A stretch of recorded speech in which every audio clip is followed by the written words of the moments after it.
delicious, invigorating. All right, so without further ado, and I'm excited, man. I'm excited for this next guest. Accomplished author, TV personality, really a guy that helped propel the entire movement of kayak fishing. I can't wait to get this guy on. Joining us live via Skype, the one, the only, Chad Hoover. Chad Hoover, everybody. Chad, how you doing tonight? What up? How are you? Pretty good, man. How about yourself? Doing good. Thanks for joining us, man. I don't think this show would have been complete without having you on. So thank you for carving time out tonight to be on Ike Live. Well, thanks for having me, man. I appreciate it. I just want to start with a big question right off the giddy. You're known as kind of the godfather of this movement. Did you know? Did you know early on that kayak fishing was going to become this big? Yes. And I didn't, it wasn't just me. Actually, there was a guy named Ken Dauber who wrote a book called Kayak Fishing the Revolution. And the only reason he's not credited more with being kind of the visionary is he was such a visionary, he wrote it way too soon. But yeah, I saw it. I fished in Corpus Christi. I was active duty Navy down there, stationed in Corpus, got into kayak fishing in the saltwater. And immediately, the light bulb went off. I've been actually dragging this wagon, if you want to call it that, kicking and screaming for 20 years in November will be how long I've been fishing out of one of these plastic things. I grew up fishing out of paddlecraft when I was a kid because in Louisiana, everything's flooded kind of all the time. I'm actually from, the Hackney part of the world. Yeah. So, yeah, I mean, as soon as I got into it and started getting into skinny water and started catching fish other people couldn't get to, it was a real light bulb went off for me kind of a thing. Yeah, it's kind of kayak fishing now is becoming kind of commonplace. But tell me about the early years of you doing it. Especially I'm envisioning you in a kayak down in Louisiana with the normal guys in bass boats and tin boats with big motors on it. Tell me was there strange looks? Was there comments? Were people saying, "What the hell are you doing?" Was there that stuff going on in the beginning? Yeah, it was really crazy, especially at the boat ramp. Not so much out in the water because, like you just said, once I got on the water and I paddled a little ways, I didn't have to deal with anybody. But at the boat ramps, when I was paddling along, I'd have people run up to me. Tom mentioned that we fished a tournament down on Sandy Cooper. I held the first ever organized kayak bass fishing tournament. There had been other kayak fishing tournaments for saltwater, and I fished in quite a few of those. In fact, in the early years, I actually competed in a lot of saltwater kayak fishing tournaments because that was the only kayak fishing tournaments they were. I'm actually a past champion of the tournament Tom was talking about, and that's where I saw the one up at Jamaica Bay. I had but those tournaments for me let me know how big a deal this sport was, the social aspect of it, the camaraderie, and all the things outside of, the actual benefit of stealth and access and affordability and all that other stuff. The fact that there's this weird, common thread. If you're in the outdoor industry, actually, if you're a human being alive, there's two things I kind of relate kayak fishing to. It's a lot like archery. It's a lot like bow hunters. They're very social, real club, clique oriented. They do a lot of 3D shoots and tournament shoots. And then motorcycle riders. Motorcycle riders have MCs or motorcycle clubs, and they have rallies and get-togethers and all that kind of stuff. And so, kayak fishing's a lot like that. It's a really social. I was listening to you guys talking to Ron earlier, and when Dave asked, did you miss giving up the other angler? You actually pick up about 150. It's more the other way around. So in the beginning, a lot of boat ramp stuff, especially in Alabama, for whatever reason. People would always come up to me and looking at me like I was in a spaceship. And I'd have rods sticking up off the kayak. I'd have stickers that said kayak fishing on the side and tackle boxes, and I'd be wearing fishing clothes. And they'd say, "Dude, you going to fish out of that thing?" And I'd say, "Yeah, I'm going fishing right now." In fact, it was so ridiculous for a while that I actually started telling guys that I wasn't a kayak fisherman. I told them that I worked for a chemical coating company, and my job was to take kayaks out and paddle around and expose fishing gear to the elements, because this is the best way to get down close to the water. And a lot of them believed that. So it was. I had a guy at a boat ramp one time in Alabama, and he said, "You going fishing?" And I said, "Nope." And he kind of stood there for a second, and I said, I'm actually going out testing products for a company similar to like DuPont Chemical, but they make chemicals specifically to protect fishing gear. In fact, I don't even like to fish. And the reason I know I sold it is because 5 minutes later, a buddy of his walks up, the guy that actually had the boat he was waiting on, backed his boat down, and hey man, come here, let me introduce you to this dude.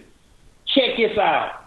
This guy's job is to paddle around and test out the chemical coatings on fishing stuff. And then he elbows him and said, and he don't even fish. So, I got a lot of crazy looks back in the beginning. We've asked Tom this, we've asked Ron this, and I want to ask you as well. What makes kayak fishing special to you? What's the huge draw to it? Why kayak fishing? There's so many ways to enjoy it, but what makes it special for you, Chad? So Mike, there's a couple of things. For one, I was a lot like Ron. I had a bass boat and I had a flats boat. I guided fishing trips. I did a lot of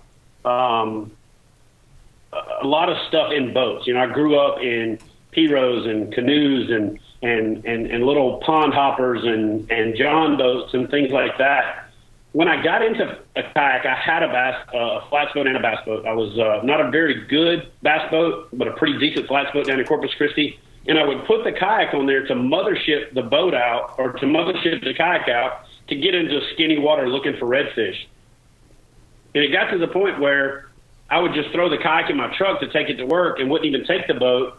And I would save the boat for when I did guided trips, when I would put my clients on the boat, and then I would take it and I would stake it out with the stakeout pole, or the push pole. Then I'd get in the kayak and paddle up into the flat and almost herd the redfish past them. And about the third trip I did that, some of my clients said, "Dude, why don't we just fish out of the kayaks?" And I went, I don't know. Why don't we just fish out of kayaks? So they became my first customers ever that I took out in the kayak. Wow. We had so much fun. They were hooting and hollering, hooking up to a 22-inch redfish because they were going on a sleigh ride. Whereas if they had caught that 22-inch redfish from a boat, it would have been cool fish. But watching them getting towed around, watching them light up when the fish got near the boat, when they didn't have a loose drag and they'd pull up on it, it'd kick water in their face, just watching them giggle like little. And these are 55, 60-year-old men giggling like little girls. It let me know that. And a guy walked up to me, put his hand on my arm, and he said, "Man, I'm gonna tell you something. I've been fishing my whole life. I've never connected with my son like that. And for me, fishing just started over. This is something different." And I had already kind of known that internally. But I was 20-something years old then, and you don't really think of things the same as a little older, more mature people do, kind of like me now.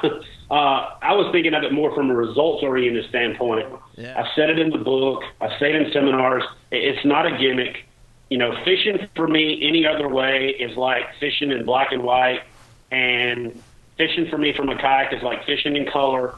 It's like fishing in 3D, in IMAX or whatever you want to call it. I get to see things from a kayak I would never see. Yeah. I stand and watch fish bed and do things that, I learn more about the body language of the fish, about the habits of the fish, their interaction with bait, the things that I could never see before. So for me, it's just a more effective way to fish in a lot of cases. I have figured out ways to fish it just as effectively in deep water cranking as I have shallow water. So it's not just a spring and fall thing for me. It's deadly effective anytime. I really like, but here's the thing, Mike. Somebody like you when you came along, you were a different bass fisherman. You're a guy that listened to hip hop, and you you broke danced and you did all this stuff and you hollered and screamed when bass fish, that'd be like somebody acting a fool. Nobody knows this because you're now a part of the industry. You're a staple. But when you first got into kayak fishing or bass fishing, it would almost be like somebody in the middle of a golf tournament throwing their golf clubs up in the air, taking their shirt off and running and jumping in the pond. Happy Gilmore. That's what you did for bass fishing. And here's the thing, though. You didn't mobilize a younger generation of anglers to go get into bass boats because there was that economic barrier, as well as you could have had this thing been there, Right. Now that you're getting into this, people ask me all the time, what do you think about this Iaconelli getting into kayak fishing thing? I said, I think it's great. I've been calling this wrongly. I've been calling this for about 10 years. I'm like, somebody in the Elite Series, somebody in BASS, somebody in FLW is going to make that jump.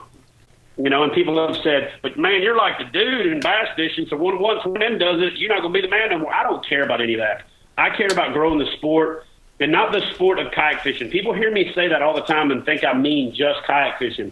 When I first started, I wrote for Bassmaster, and when the Bassmaster changeover of ownership happened, they didn't really want kayaks in there as much because some of the boat companies were a little intimidated by it being an alternative.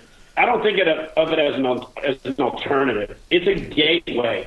If a guy never loves to fish, he's never going to love fishing from a bass boat.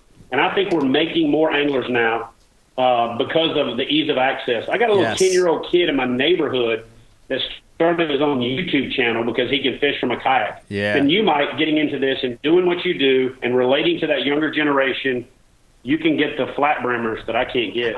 If you hang out with Ron Champion, if you've ever seen the movie Days of Thunder, when those two dudes were in the hospital and then they raced their shopping carts in the grocery store and things like that, that's my relationship with Ron Champion.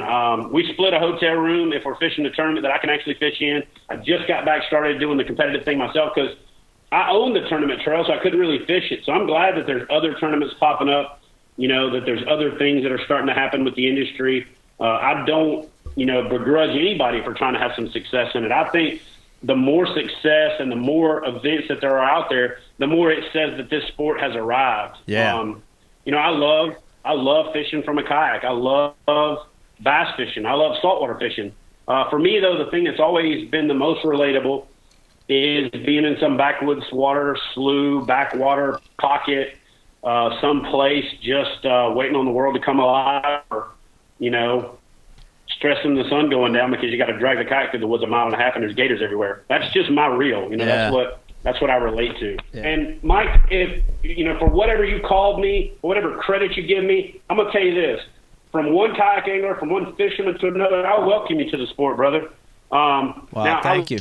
I love for you to accept a challenge for me, for us to get out on the water, man on man in the kayak. We can pick a central location somewhere and let's lock horns and do it. I'm in. Man, Chad, I love to fish with you, against you, both of them. I would love the opportunity to do that. I said at the beginning of the show, what's exciting for me for kayak fishing is I'm relearning how to fish. I'm starting over. Dude, it reminds me of when I was a kid. It reminds me when I got my first John boat. It reminds me of when I first learned how to use a spinner bait. It's all new and it's all fresh, and that's exciting. So thank you for the challenge. I'd like to take that. I'd love to fish with you or against you any day. Be great.